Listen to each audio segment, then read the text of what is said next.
I mean, it's on Netflix. So what we were saying is at the end of, yeah, at the end of the series, it ends, and then it literally starts the next one, and you're like, oh. If you watch it on regular time, it's like if there's no time to watch. Oh, it's like, my guys are running here, Yeah, this episode is starting like 10 minutes already.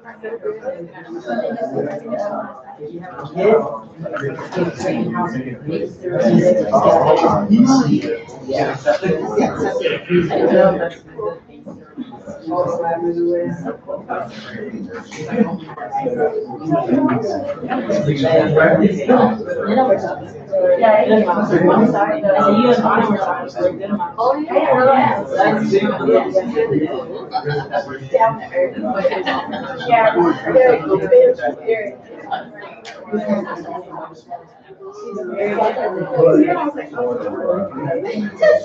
Like the question that you think in your mind that you just like don't say out loud.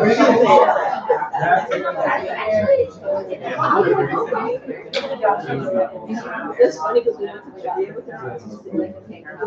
He was like really quiet. Yeah. So I didn't know I my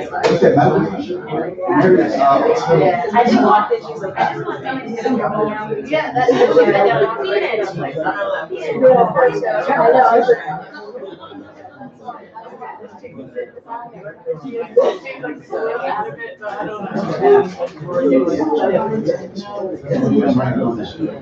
I mean, we had, oh, you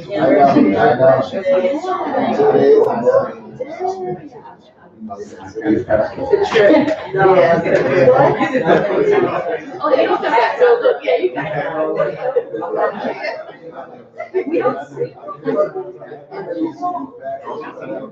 I already drank it. I made it this morning. It was super large.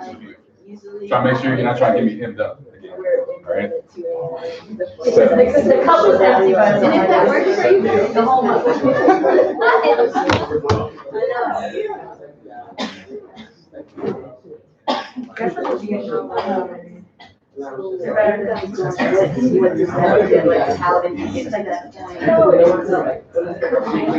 yeah, so,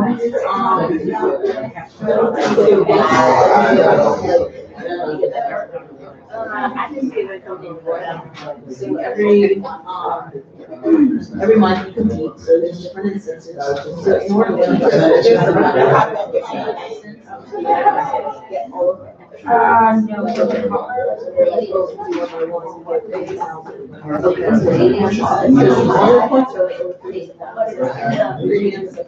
all of it. No. Someone passes their test.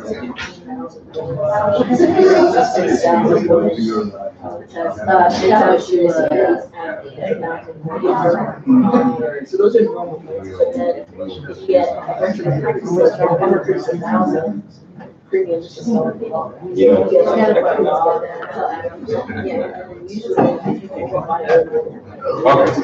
Hey,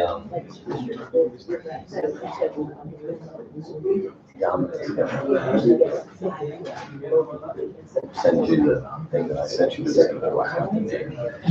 That was for your email. Okay. Sounds good.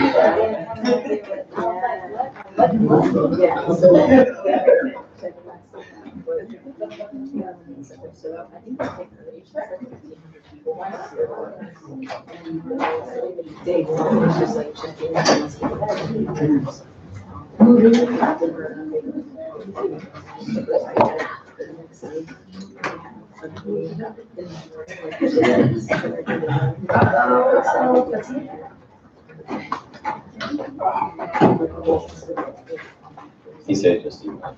Yeah, just got it.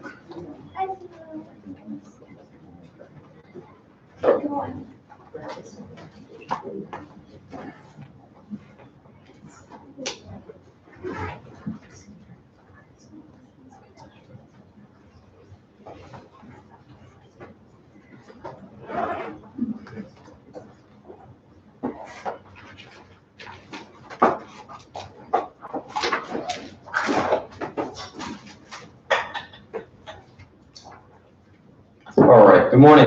Good morning. How's everybody doing? Great.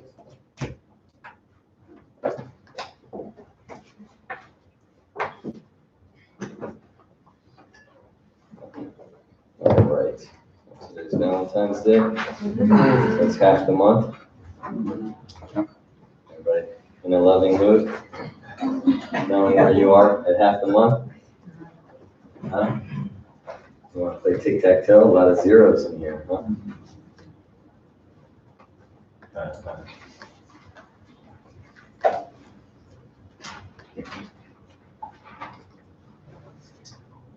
lot of low numbers for half the month.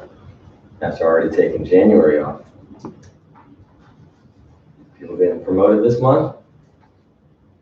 You get promoted? Huh? Yes, sir. You confident?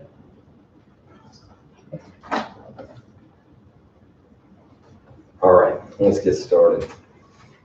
All right. All right, before I have an illustration that was sent to me, I'm going to break it down. I thought it was interesting, so I want to go over it. And but before I start about, let's talk about recruiting a little bit.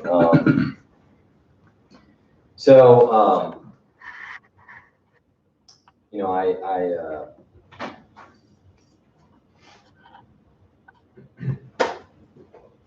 the thing, you know, that really excited me when I got into this business was the opportunity, not to build my business, but to quit my job. That was the first thing that I think got me, you know, this was a different way. I could create my own schedule. I could work for myself and I could quit my job. All right. So I think that's always the first angle you should always talk to people. I think people that hate working for people, don't like the rat race, the corporate, the go to school, get a good job, work hard, a boss, a commute, all those things, right? I mean, they just can't stand it. The Mondays, the hump day, you know, Thursday night, thank God it's Friday, Sunday night, that whole work schedule, and they figure there's a better way. So I had been exposed to different businesses before, but you know, just in theory, oh, let's start a restaurant, or let's do this, or let's do that. But when I got presented with this opportunity, it was just I'd just been in corporate America for, you know, a little bit, and I started really thinking, could I do this for 20 or 30 years? And I mean, I was miserable. I mean, just going to work every single day and you know, kissing butt and working extra and just seeing everybody there and how zombie-like they were, and just all the bureaucracy, the politics, the backbiting, the all the stuff that goes on in all corporations and jobs made me sick, right? And I was, you know, getting so comfortable in this, you know, I was starting to like become in a coma, right? And then so I got introduced to this company and I got excited. I got really excited. Number one, that I could quit my job. Okay. Number two, then it was like, all right, I could recruit people. I like working with my friends. I've always felt I had an inclination in my mind to kind of lead. Okay. Now, I was not a leader by any stretch of the imagination, but, you know, like I played on teams. I was always the captain, you know. I was always one of the, you know, in certain positions, I was like, you know, when we played soccer and when I was younger, you know, when we were all about the same height and speed, I was always the sweeper, because the sweeper was the leader on the team. That's why. It's not because, you know, I was the best defender. It's just I controlled everything on the field. In basketball, I was the point guard. You know, I was always one of the older players on the team. I was always picked earlier because I could dribble a little bit. So I've always kind of been a leader. And so I got involved in the business, and I was really excited about recruiting. And I don't care who it is in here, okay? I don't care any of the leaders you see, okay? Anybody that gets recognized for anything in here. Recruiting is very difficult. It is not easy. Okay? It's not. There's nothing easy about it. The minute that you actually think it's easy, you're going to get steamrolled. Now, it's better than digging ditches. The more you do it, the better you'll get. There are elements of it that are very fun, and the payoff is worth it, but it is not easy to be a great recruiter. It is not easy. You know, Hector Lamarck talks about, like, you know, in some of his audios, you know, I imagine myself being on video all the time. Very hard for people. You got to show up when other people don't show up. You got to make sacrifices other people don't. You got to read. You got to stay one step ahead. You have to have a great attitude. You got to produce. You got to take the risk.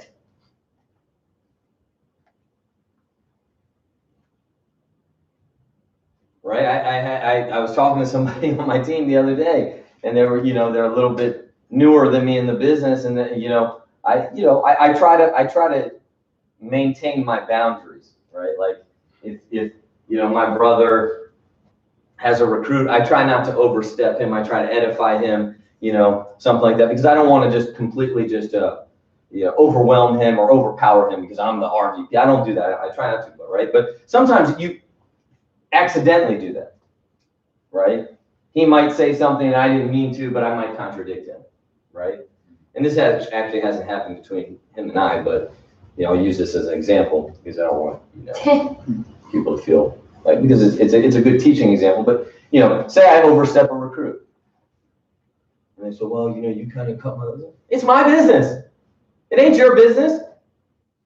No. You pay the lease. You have FINRA auditors? No, you're part of the business yet, but you will get there if you listen, but it's not your business yet. You don't got nothing on the line. And hard work is not nothing on, I mean, I have my signature, my personal guarantee on certain things, right? Then you have a business. This is not primarily, this is the life of any entrepreneur.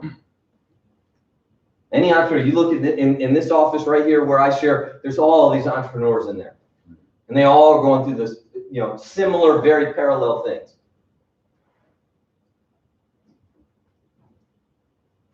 And the thing that I learned about financial services when I came in here, right? So a buddy of mine recruited me, right? Brett Brooks recruited me. We grew up together. We went to elementary school, middle school, high school together. We were college roommates.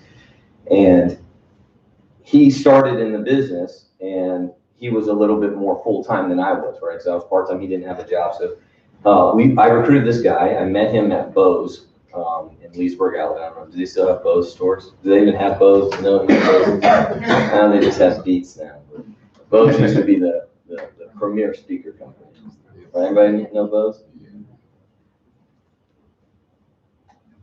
So Leesburg Outlets had a Bose store. It was really nice. I mean, it was state of the art. It was really cool. I met this guy named Kevin, and I prospected him. I got his business card. And I was talking to him. We were just out, you know, at the malls meeting people, whatever it is. And guy was really sharp, and he had been in sales at Bose and other sales, and then I recruited him into our company. And a training appointment, my trainer, right, or my upline, Brett, took him on a training appointment with his cousin. His cousin was a female, and she was married to this guy named Shane. And Shane worked for Morgan Stanley. And Kevin they did a training appointment, and they didn't really, like, you know, do anything because he worked for Morgan Stanley and he was a director. And then he said, hey, listen, I want to talk to you guys. And we had just started. He was like, hey, I want to talk to you guys about potentially working for my brokerage. Mm-hmm. And it was in Reston Town Center right here, Morgan Stanley. So we went to Clyde's and, you know, had a little, wow. And then we sat down, right? We'll never turn down a free meal. We were broke at that time and hungry. So we kind of go coincide with each other. So Clyde's was like a big deal. Like that was like, Clyde's is like prom. You go to Clyde's on prom. That was like, you dress up. You know, we didn't know that Clyde's was like a normal restaurant. We thought, well, Clyde's is like, okay, you can't turn that down. Doesn't matter what it is. So we go out and we order whatever we want. You know, soda and appetizer. They give us a little steak and they started talking to us. And they said, you know, they were giving us you know, the market, and they started telling us about the market, and the market was, hey, look, you know, We have lists, you can call attorneys, you can do this, you can write down friends and family if they fit and are qualified. And their market was the same thing. I think at that time it was like $100,000. You can open up the account for less than 100,000, but you will not be compensated and stuff like that. So we ran through the market and we're like, well, we don't know people like that. I said, well, you know, we have different prospecting ideas where you can call attorneys, you can call doctors, you can go to the courthouse for settlements, you can, and they gave us all these, you know, and then, you know, there's seminars, you can go do these things, and you can put them on, and, you know, that you can go to doctors' conventions and all these things that they talked about, right? Where you can go and hand out business cards and talk to people and do all these things to generate business. I said, okay. And they went over the compensation, and, you know, they said they had a place for me and my buddy, right? Because we kind of started this thing together, so we both wanted to do it. And then they started talking about comp, right? And they started talking about the residuals, and the goal was to get $10 million clients, and then you'll have 100 million, then you'll make $1 million a year. And then we started asking them a few questions, and we asked them about when could we own it? And they said, well, you can own your book of business and you can sell it for 1 to 3 times what you make. And then we said, well, what about hiring people? You know, we already, you know, we've been presented with this opportunity at Primerica to hire people. What about that? And he goes, yeah.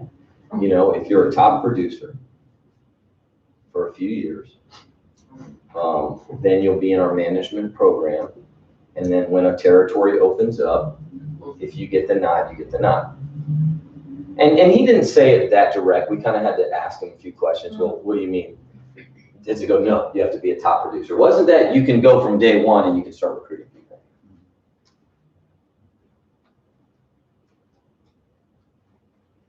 Then we asked him, well, what you know, and, you know, if you're a top producer for years,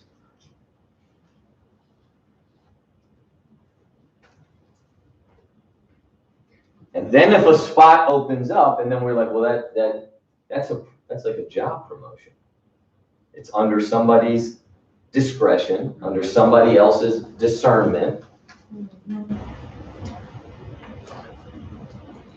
And then once I get the nod, just like at my other company, my company wasn't, and it was something stupid. It was the first promotion in the world. It wasn't anything. It was Project Control 1 to Project Control 2. But you guys know my story. I deserved that promotion. I deserved the 3% raise. They didn't give it to me. And I was an accountant, so I did the billing. I did the billing for the entire department, right? So my billing rate at $35,000 an hour, I was $17.79. That's how much I made an hour. So I went to college. Just want you guys, so you understand. I went 4 years. I graduated, okay? Which that in itself is a big feat for me, okay? Because I probably should not have graduated, okay? But I did graduate. And I didn't have the hardest major in the world, but it wasn't like, you know, humanities. Okay, no offense if that's you. Okay, I had some real courses, right? Anybody humanities in there? Ruby, would you say sociology? Huh? Oh, okay. A lot of CSI, I see you. You wanted to be David Caruso? I've been watching CSI and other criminal justice. That's you too? Yeah, you acted. They should send that guy royalties, man. So much money from him. Anyways, I'm just kidding. I'm not, but. So I graduated. I was making whatever it was, $11, $12 an hour at my stupid part-time jobs before and then now I'm out of college, I make $17.79, right? Now I bill out. My billing rate on projects that I was working on was $42 an hour, okay? So the company is getting $42 an hour on me. What are they paying me? Okay, so they're making $25 an hour in an override, right? Okay. So I got passed up for the promotion at the turn of the year, right? They're like, oh, well, we can't give you the promotion. We're over budget. You've earned it, though, Jimmy Jim. You've earned it. But, you know, and then I remember my boss leaning over saying, but, you know, we want to see if you have what it takes. This is a test for you. What? Yeah, but it's funny how they, you know, you try to sell it to me. I have some for you. Don't worry about that. I got some for you, right? But then the new billing rates came out, and the new project rates come out, and my billing rate was $50 an hour. Wow. But I'm still getting paid $17.79. Yeah. I just wanted 50 cents of that. That's what 3% is. Think about that. That's all that. I asked my dad, I said, hey, what should I expect? And my dad was like, well, I don't know. I mean, I would think inflation 3 to 4% is what you get. Because my dad comes from a different world, right? He worked for the government. He's on the private sector. So just a little bit different. My dad, he's pretty high up there. He, retired at whatever, $150,000 a year. But he's like, you're just starting out. My dad's a PhD. You're a terrible student. My dad has to throw it in there. You're average. So 3%. I did the math. I'm like, all right, well, my new check's gonna be whatever. Every month I'll make an extra $100. Right? That's what I thought. They would give it to me. Right? So I'm out. And I didn't want anything that looked like a job. I didn't want anything. I didn't care if I had to knock on doors. I didn't care if I had to drive around. I didn't care if I had to flip signs outside in the street. I didn't care if I had to do a doggy uniform and sell dog treats. I didn't give a shit. I did not want someone putting their thumb on me. I did not want to commute. I did not want a job. I did not want to report. I didn't want to have these, stupid, meaningless phone conversations, conference calls with other team members about quarterly goals that don't mean anything to me. And so when he said a job, and he turned financial services into a job, they offered us a base salary of $60,000 a year. Now, I'm just telling you, right? You don't have to show your hands, okay? This is Primerica, and Primerica was not publicly traded. Okay, Primerica didn't have the reputation management that it has now.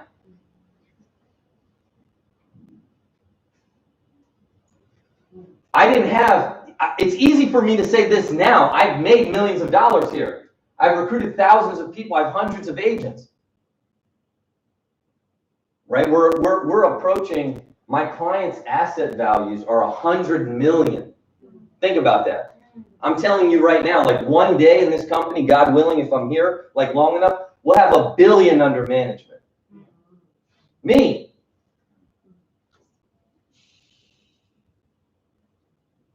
I didn't have that. I didn't made 50 grand in a month or saved all this money. I was just starting, dude. I just got my license. I didn't know where my next sale was going to come from. And I'm sitting down with this guy, right? Professional in a restaurant. And he's saying, man, we'll give you 60 grand plus commission. And I'm like, I gotta think about this. But it was a job. You had to be a top producer for many years. It wasn't the market. You don't own it.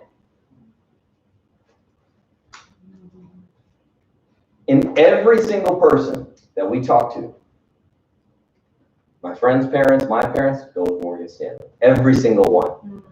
My sister, Morgan Stanley, Reston Town Center. High-rise building, nice office. And I don't even know why we chose Primerica. I really don't. I mean, we can say whatever we want, and I mean, obviously I can make it sound really good. But I think it was just the job thing. I really do. I think it was just the job thing. Compensation, this, that, but I think it was the job thing. And yeah, I mean, those things went, but we just had this like gravity pull to this company. And, we talked, and my buddy and I talked, and like, they're trying to recruit us, but we'll never be able to recruit people. We'll never get into management. We'll only be as good as our last sale. And the management opportunity in financial services is what makes financial services. Always remember that, right? And anybody in here ever been and I'm not talking about some of the other, the companies that actively recruit, like meaning like, WFG or PFA. I know some people have some background in those companies, right? But has anybody ever been recruited by any other companies? Have you gotten any letters from AIG or Morgan Stanley? Who's been recruited? Anybody? Okay, or just letters or mailers or emails or something, right? They'll call you, New York Life, all these stuff, right? If you have your license and your numbers out there, right, that will happen, right? I mean, so why? Because look, that's the pot of gold, man. Always remember that. And I'm not saying, when I say it's not easy, I'm not trying to scare you. I just want you to take it serious. I don't care if it's basketball, I don't care if it's a fight, I don't care if it's school and a test. Anytime you underestimate your opponent, you're in trouble. Anytime you're not prepared, you get in trouble. I just want you to understand, it's just difficult. But man, all the goodies, man, go to people that recruit. So, recruiting is a privilege. You don't have to recruit here. You don't. And we don't make you recruit anybody, but understand this is the Friday meeting. This is a little bit more serious. This is a little bit more for a little bit more committed group. Recruiting is a privilege. You get to recruit. And from day one, and you need to say that to people, right? When you're in your interviews, you say that, hey, look, I could have went to other financial, and you can. If you're licensed, you're not bound here. If you feel the grass is greener, you can go anywhere you want. We've had agents leave us. You get to recruit. They told me from the very first meeting I had how to get to RVP. And they introduced the concept of owning your own office. As if you hire a handful of people, you can run your own deal. And I bought into that.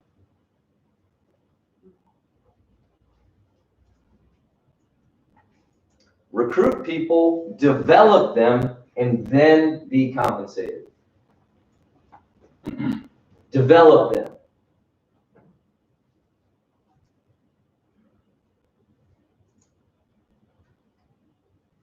We have any, so who went to college in here? Who's a good student? Truthfully. Who got above a B average? Okay. Therese, where'd you go to school?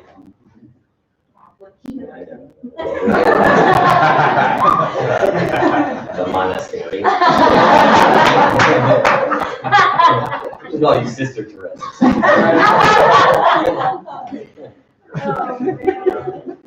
Were you in Sister Act, the movie?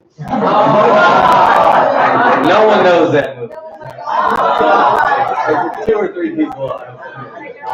Sister Mary Clarence. My girls were in that.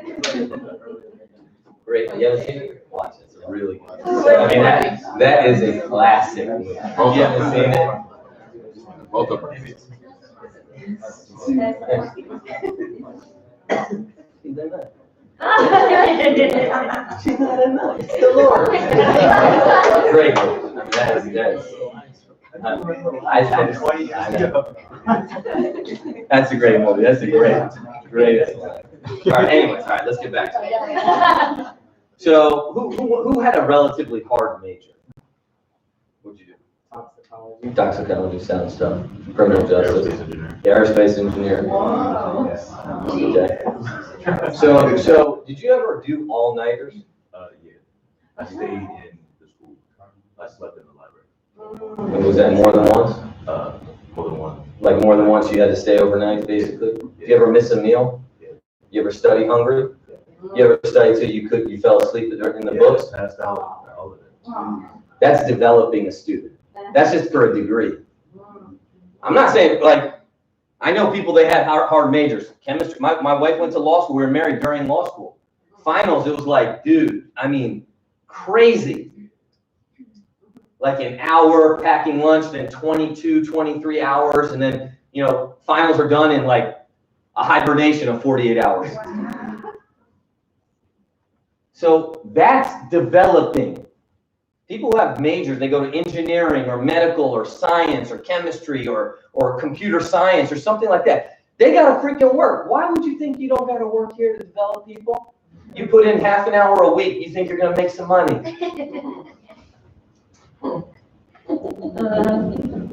You know how I treated my business? And you know how I treated every single meeting? final exam. That's how I treated it. Every single meeting was a final exam. Every single meeting. Every single meeting. Yeah, would you, if you miss a final, now you may not have to treat it like me, okay? Maybe you treat it like you treated school, okay? Now, that could be good or bad. I didn't treat school with much respect. And guess what? I underestimated school. I got flattened. You know what one thing I treated? Sports.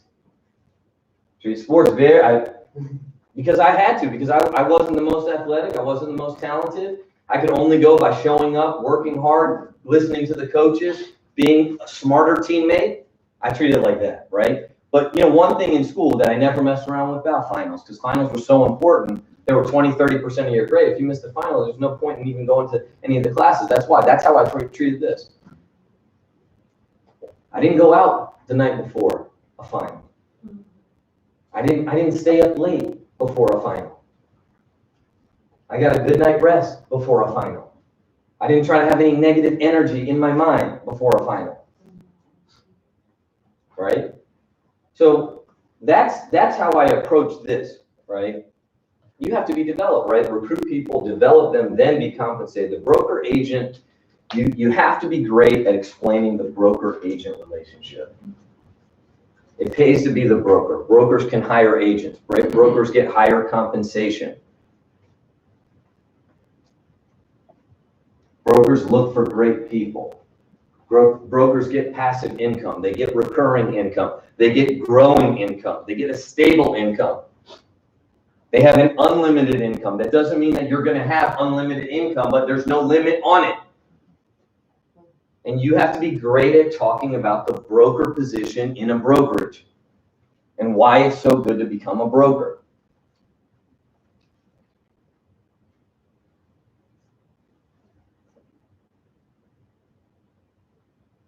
And always remember, you can build whatever size agency you want. You can build a big agency, you can build a small agency. If you want to have 5 to 10 agents, awesome. If you want 40, 100 plus, 1,000 plus, 2,000 plus, 3,000, 5,000, 10,000.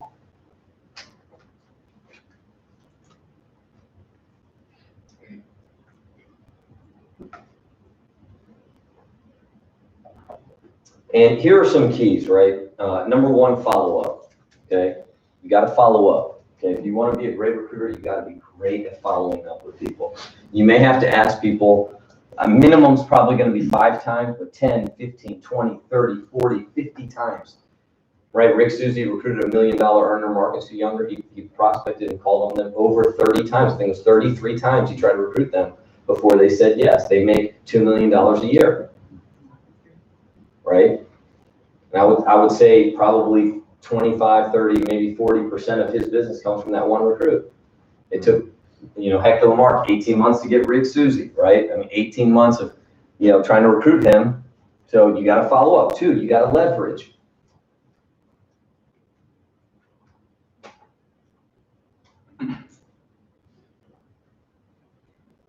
You have to leverage. What does that mean? You got to use your team. You got to use your upline. You got to use your field trainer. You got to use your RVP. You got to use the meetings. You got to leverage other people's success stories, the environment, the technology, the YouTubes. That's leverage. You can't, you yourself don't when you go to McDonald's. Who in here thinks they could cook a better burger than McDonald's, right? I mean, I can't, but I'm sure you guys can, right? But you're not making any money. You're not selling 1 billion served, right? Because they have a system. If you think about it, the McDonald's system can turn the average ordinary person 99% of the time to become successful. Whereas the average ordinary person, if they actually went into the restaurant business, 99% of the time they're going to fail. So you have a system, and your system is leverage. You take your trainer out. You have phone calls. You do Zooms. You always use your trainer, right? Consistency. You got to do something to recruit every day, every single day. It can be little things like sending out messages. It could be making phone calls. It could be talking to people. It could be, but you got to try to grow your business every day. every day.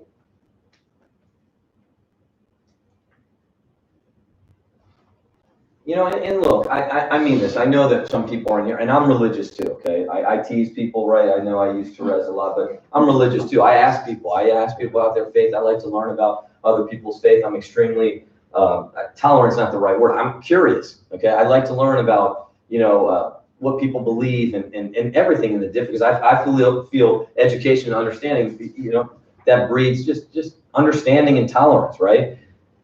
So I get it. I know some people say things like, well, you shouldn't work that hard. Okay, I get it. I'm not saying I'm going balls to the wall every day. But you know what? I try to be honest every day. I pray every day. I try to eat right every day. So I try to grow my business every day. That doesn't mean that I have to put in, you know, 24 hours. And I spend a lot of time with my family. But I also believe that when I was building my business, I did something every day. I did something every day. And, you know, now I feel, for the most part, I can have a balanced life. My life is you know, now I still have goals, I still have dreams, there's still some things, you know, I need to do, but for the most part, I'm balanced. Whether it's family time, spiritual time, work time, being a vegetable time, Netflix, television, sports, whatever, I can do whatever I want. But for a period of time, I was very unbalanced. But, you know, I look at people that are successful in any other profession, they do the same thing, right? You got a test Monday morning, you're probably going to study on Sunday night, right? And what am I trying to do? I'm not trying to get you to go against your morals, okay? But I want you to treat your business the right way so you can get something out of your business. Because this is not a job. This is not work like, you know, in the fields work. At the plantation, at the corporation. It's not that type of work. This is your business. This is going to pay you forever. But yes, okay, I understand. Okay, I want you to understand. I get that, you know, there's a time and a place. Excitement. You got to be excited, man. Okay, you got to be excited. You got to, you know, look, no one wants to walk into a nightmare. No one wants to be part of your bad dream. No one wants to be, hey, they got their own problems. They got their own boss that no one wants to be bossed around. No one wants to, you know, be part of, even if they say they do and you think that it, right? I always tell people, you know, hey, you know, I'm all about building relationships, but you can cross the line real quick. What do I mean by that? You know, I start talking to Peter and he starts down and then it goes past that and goes to way too personal. You lost. It's not a business relationship anymore.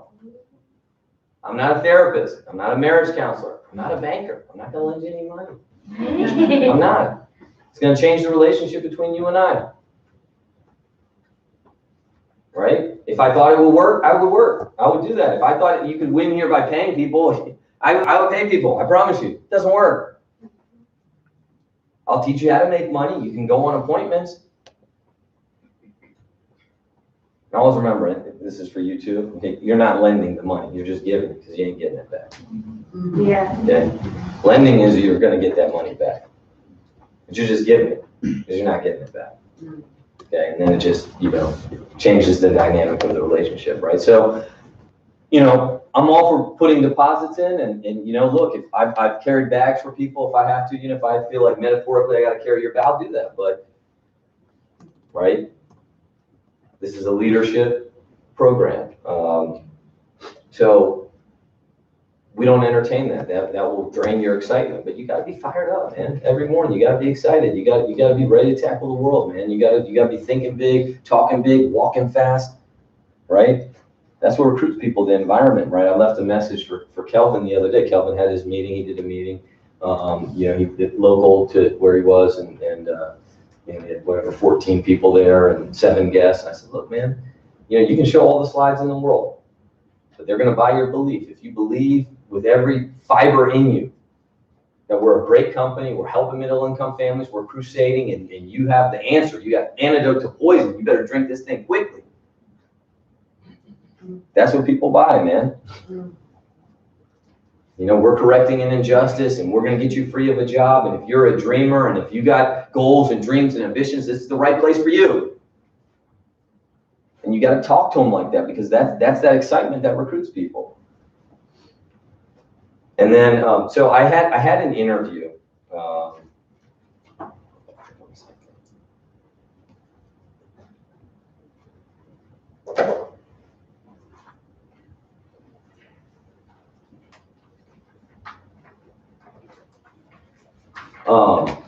I had an interview with somebody. Amanda saw this guy. This guy was he was just artsy. Okay, that's the best way I can describe it. Yeah, so it was cool. I mean, I thought he was very, you know, just artsy, right? He was just very into it. Just his hair, he had yellow pants, and right. And I liked it. I mean, I don't know if they were yellow. Some people probably call them mustard or something. Or honey mustard, Chad. Yeah. I liked it. Really nice, polite young man. And, you know, he was studying, and I was like, well, why are you here? You know, why are you here for this interview for finance? Because he was, you know, he's kind of liberal arts type person, right? And he's like, well, you know, I'd like money, this, that, and, you know, whatever.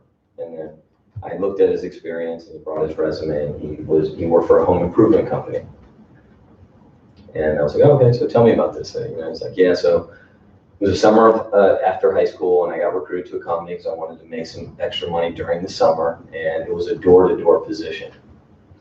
And I was thinking, like, I would never, ever, ever in a million years peg you as somebody that would go door-to-door. Okay? And it was an interview, so he may have been, I don't want to say not being genuine, but I understand it's an interview, right? But I thought I got some genuine answers from him. And I was like, okay, so tell me about it. And he was like, well, you know, I learned a lot. And he's like, you know, it helped my presentation skills. It helped my people skills. You know, you had to be kind of quick to try to get these appointments. And I was like, well, what was your, you know, why do you think you were successful? Because he actually did it, and he did it for a long time, right? Most people, if they go door to door, business to business, you know, and they put it on they're not even going to put it on their resume because it's like one day they were doing it. Oh my God. Right? Like they did it for 1 hour and then they stopped. I'm going to my car and they just leave. So he did it. I mean, he was on there. He did it. It was a stint in his career. And I said, well, why, you know, why do you think you were able to do this? And he goes, and he just said something. And I just, you know, this guy's a young guy, knows nothing about nothing, doesn't even know how to tie his own shoes. Okay? Because they taught me one thing that was really important to this door knocking business. I said, what did they teach you? And he said, the law of averages. And I got chills. I was like, oh, yeah. There you go. He goes, the law of averages. I go, what do you mean? Tell me what the averages were. He goes, well, they told us for every 20 doors we knocked, we'd get one contact. And every one contact, our closers were so good and we didn't have to do them,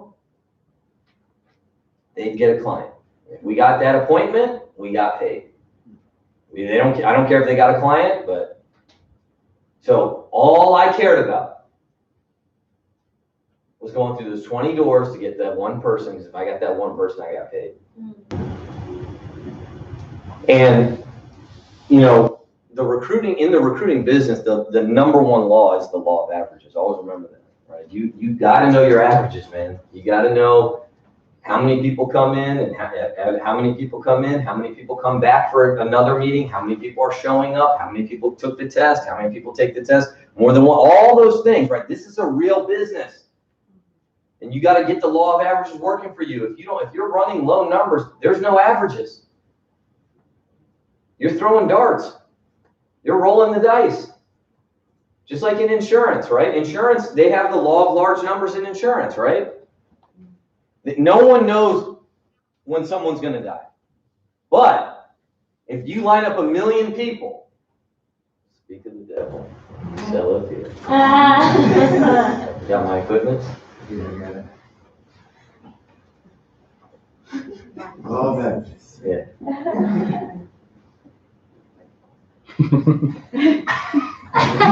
Why don't you just come up here and do the whole I training? see it. I see it.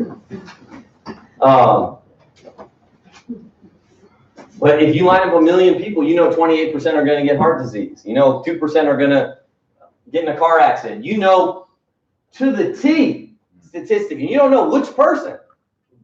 But that's how insurance works. Same thing with you. If you talk to enough people, you're gonna get somebody, right? There in Zig Ziglar's book, right? See at the top, he says he has this chapter in Law of Averages. He's like, look, you knock on, and it says, I think the number 67. If you knock on 67 doors high, 67, and you said, you don't need life insurance, do you? 1 out of 67 will say yes.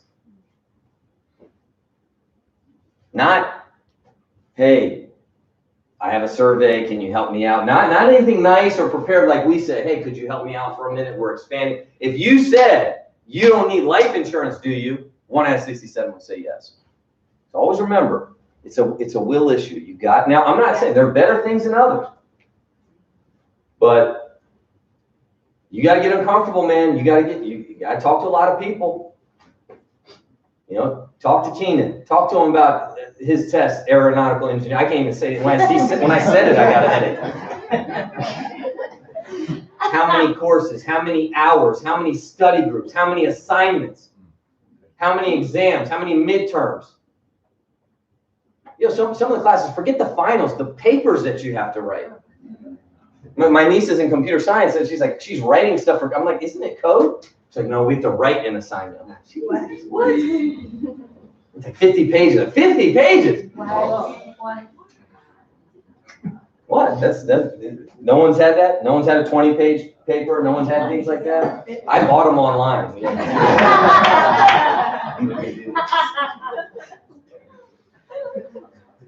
Oh, man.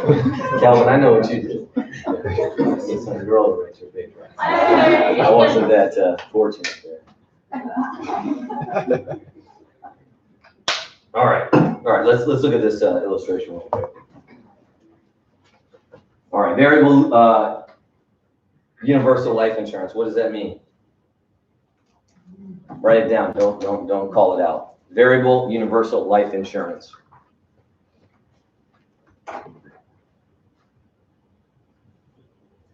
You're out there. You're in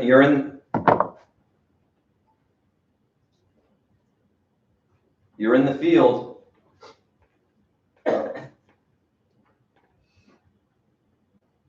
You got to read that defense. You got to see if they're going to blitz. You got to see where the pressure is. You got to see where the double team is. You got to see it, right? So variable universal life insurance.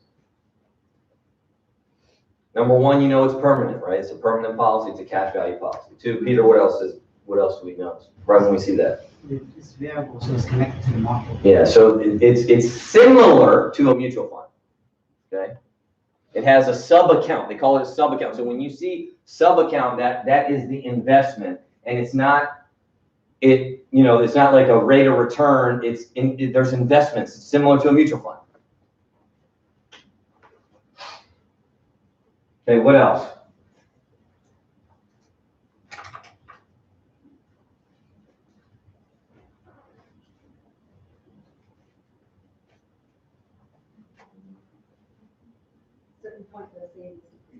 Okay. Yes, the savings will be, yes, I'll get to that. Okay. Yes, that's true. You're right. So you're right. I'm looking for a different answer. What about the premiums? Flexible. What? You're right. Repeat it. Flexible and adjustable. Meaning what?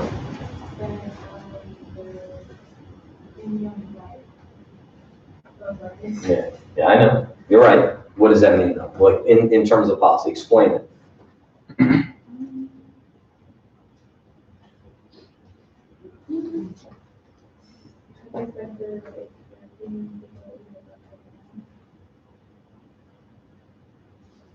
Okay. Robert? Cost of insurance changes every year based on cash value. It could affect how much the person actually has. Okay. So Aaliyah's right, the premium is flexible, okay? The premium is flexible, okay? What does that mean though? They can pay more or less. Right, whatever they want. right, exactly. So they can pay more or less depending on, they might be required to pay more. Okay, so it's not fixed. Like a whole life is fixed. If you pay it, this policy is going to, that's what it is. But the required premium could change. That's one. Two, you can also make lump sum investments, right? People make, they can deposit 50 grand, 55,000, 75,000, 100,000 into the policy, okay? So this is an illustration. Always remember, an illustration is not the policy, okay? This is a little bit of a comprehensive illustration. I actually thought that this was more accurate of an illustration than I've ever seen. And the reason why is because the insurance companies are under so much fire of selling these bogus illustrations that are totally different than the actual policy, that they have to be a little bit more transparent, but it's still different than the policy.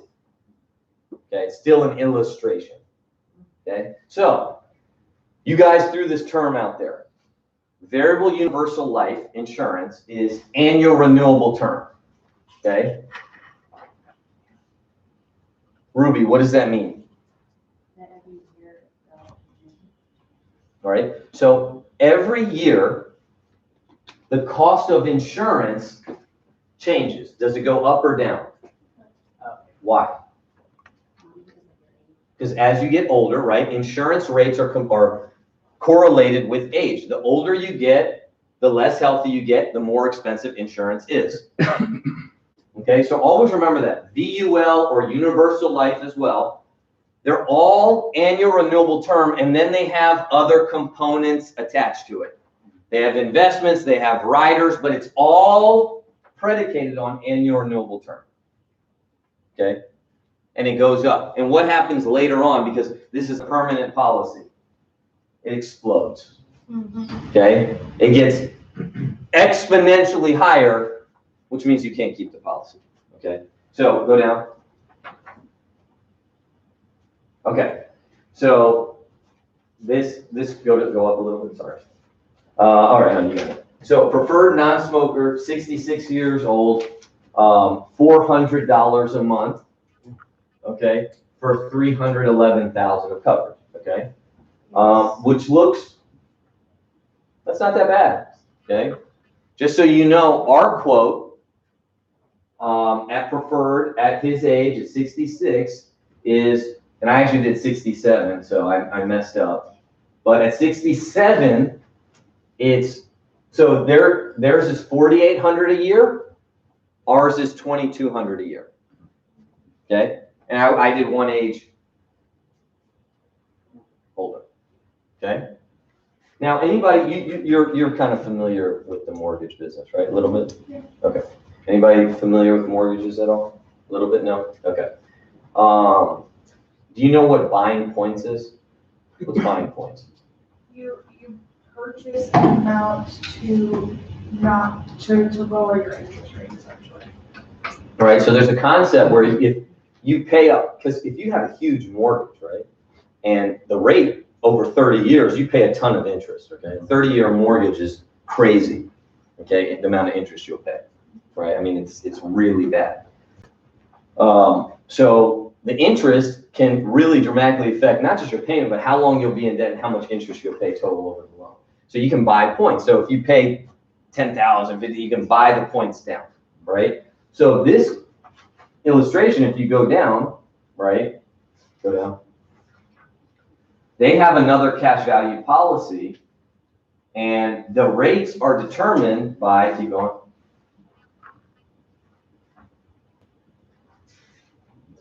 I'll show you. It's coming up.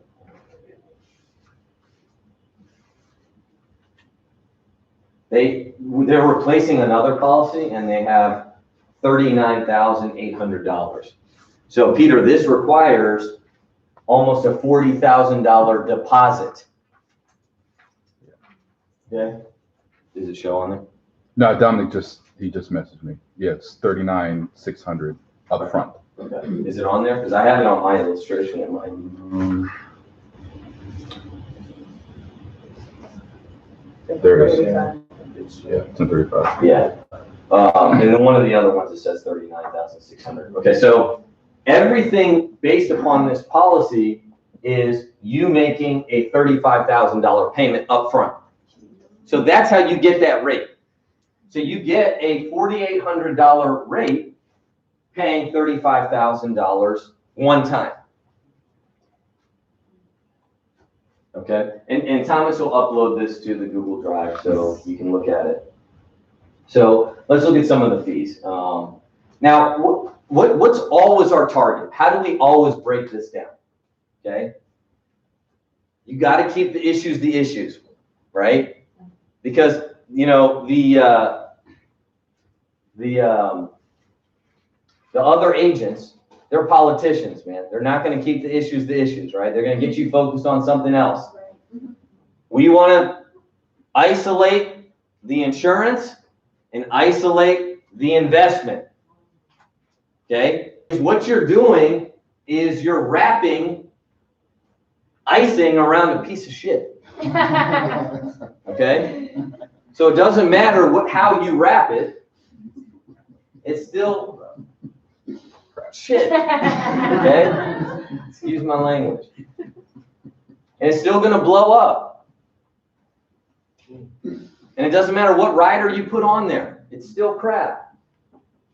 It's a bad policy. Let's keep the issues, right? So you can always use by term invested difference. You can always use, right? So here it says, right? Here's their illustration, 39,800. So the policy, they give you, and they said this has a no lapse guarantee for 32 years.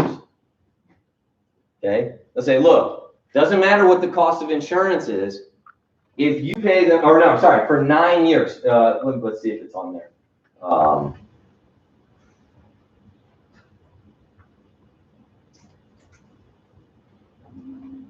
Say if you pay the minimums on this policy, it's a long illustration.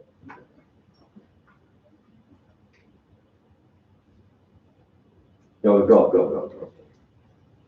All right, go ahead.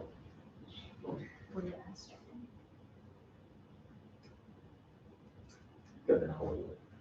There.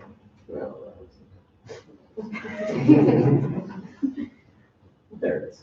Okay. So if you look at it, right, so the first year is 39,800, the policy value is 27, so $10,000 in a surrender charge, right, first year. The policy value, right, you see it's going down. If you have no rate, what happens, Peter? Your money's gone in 9 years. So based upon this policy, right, just make sure I'm reading this correctly, right? Am I reading it correctly, Peter? Because I know you see these all the time, right? So it says, based upon the assumed rate of return, it's going to last 9 years. Then you'll be hit with a bill. So they're going to charge you $4,800, and you make a $39,800 deposit, and it lasts for 8 years. Okay.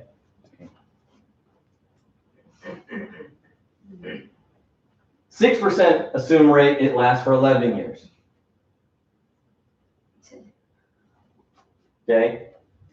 And current charges, this is the maximum charges, current charges go down. This will last for how many years? I don't know what it says.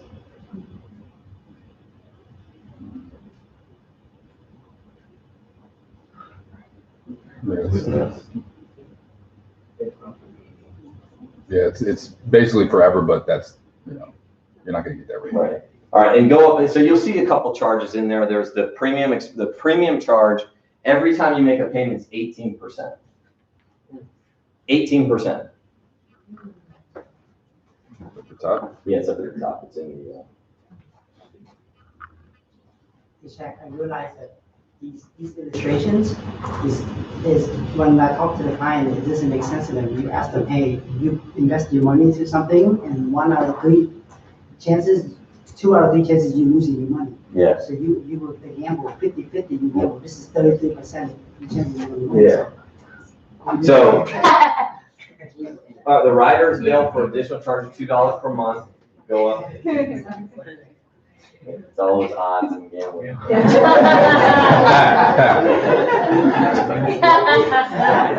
We gotta take a parlay.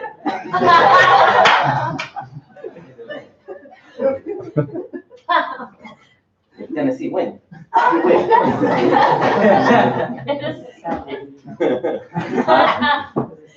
Yeah. I remember you telling me that. Yeah. Money, Tennessee to win the Super Bowl. Go up, but I don't know if we can find it. It's, yeah, let's see where it is. Death benefit protection.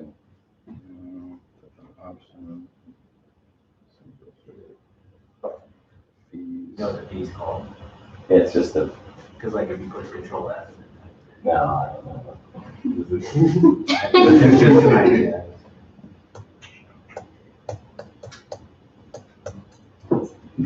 It's called like. Yeah, it might be premium charge. Anyways, it's 18%, every time you send in money. So if you send in 20 grand, it was 18%. Right, because always remember, these things have to remain insurance contracts, right, by an IRS law. So they can't just be all heavily weighted towards the investment, because then it's an investment and it's not an insurance policy, right? That's when you learn that on the exam, the modified endowed contract, right? So anyways, I'll highlight them and put them on there. And I have one hypothetical and then we're done. So I just, I just sent this to you. I don't know if you want to pull it up. So I just did American Funds, ICA. $4,800, $39,800, and $2,600 a month. Because if you got our term, right? And so, number one, in 9 years, your policy's gone based upon maximum charges, right? So in 9 years, in 10 years, you put in 39, 20, 2,600, you have $285,000, and you still have your insurance policy of $300,000. So if you die today, the first day you get the policy, you get this $39,000 and you get our death benefit. If you die in 10 years, you get your policy and you get $285,000 goes to your survivors. Now, yes, our term will end. You can renew it if you want. You can spend that extra money out of the $285,000 that you have. That policy is going to end too. But say it keeps going, right? Just on the investment, if you save the $2,600 a month, just save 20 years, right? So from 2009, now you have $395,000. Right? See, what I always do is I always calculate if you die today, if you die in 10 years, if you die in 15 years, if you die in 20 years, here's my plan. This is a mutual fund. And what? Let's keep everything separate. Is it the investment? The investment does a lot better. Is it the insurance? Our insurance is $2,200 cheaper and it's guaranteed for 10 years. And there still is a renewal option. And you can look at our illustrator, right, that shows the renewal rates. It's going to be significantly cheaper. At $2,200 a year, the first couple of years would be like $4,000 a year. That's what you have to do to renew it. So we can give you a plan, right, where you can get insurance if you wanted it. But if not, we have money for your heirs, right? So look at these illustrations. They're very helpful to read through, all right? Yes. So I just have a question about that policy that you just showed with the John Hancock. Sure. With a policy, when I look at it, it looked very complicated to me. I can assume it would be more complicated to the client. So when you look at a policy like that, what's the first thing that you would break down to the client to help them understand and to, destroy the policy? Yeah, that's a really good question. So what I would do, obviously I'd look for the terms, variable universal life insurance. I'm going to explain to them, right, what those policies are, what type of policies they are. Then I'm going to show them in their illustration the fees. Okay, that's the first thing I'm gonna highlight, because fees elicit the right fear out of people and the right anger that you need of wasting the money. So I'm gonna highlight the premium expense charge, the cost of insurance charge. I'm gonna highlight all those things and say every time you pay $4,800 a year, 20%, which is almost $1,000 goes to fees. Then I'm gonna show them buy term and then invest. And I sent Thomas, we'll cut the lights right now, to a couple videos I'm gonna have him play right now. And as we watch them, we can kind of clean up, all right, the room. But we got a couple videos that I think you should have in your arsenal. One is a group insurance video from Dave Ramsey. We'll post this, it's on YouTube. Samir showed me this. 2 is a variable universal life. And 3, oh, that's it. This is 2 videos. So let's clean up the room and watch these 2 videos. The variable universal life is a little long. Sorry, Tom, to get the sound.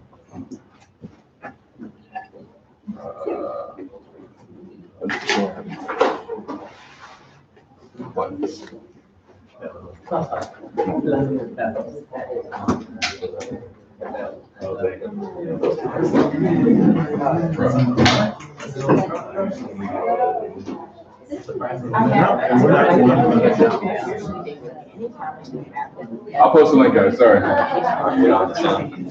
right, that's cool. Well, Thomas will post it.